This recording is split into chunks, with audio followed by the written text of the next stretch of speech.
আমি আপনাকে বলি, আপনার যতখানি সময় নষ্ট হয়েছে ততখানি বাড়াই দিবেন। তাহলে হবে কেন? আপনি এখন যদি আমার কেন্দ্রে ভোটটা বন্ধ রাখছেন,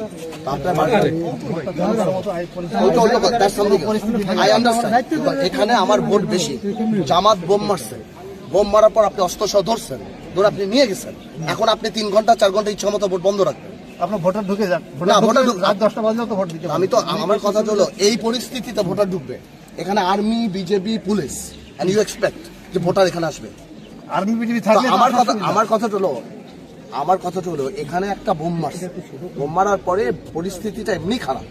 তো আপনি বলতেছেন যে এখানে আপনি বন্ধ রাখছেন ভোটটা, বিকজ শাহিন আমির নামে একজন যেই মারুক, আমার কথা হলো যেই মারুক সে তো জামাতের, তাকে ধরা হয়েছে।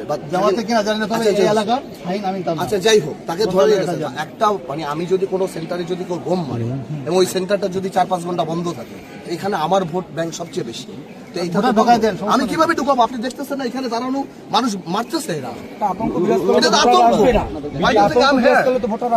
আমি এখানে আসছি কেন? তাহলে আপনার এখানে রাত 9টা পর্যন্ত ভোট করতে হবে।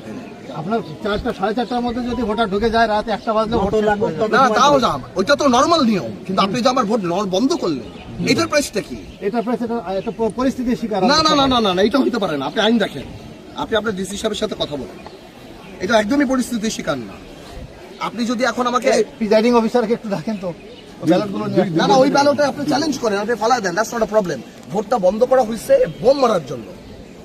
এটা পরিস্থিতি, ভোটার তো আসবে না এই পরিস্থিতিতে। পরিস্থিতি আগে চালু করতে হবে, পরিস্থিতি রিল্যাক্স করেন এবং টাইমটা বাড়ায় দেন। আমরা ভোটারদেরকে এনকারেজ করি আসা। ওইটাই তো করার চেষ্টা করছি। এইভাবে প্ল্যাটুন নিয়ে, ওইটাই তো আমরা করছি এটা এতক্ষণ।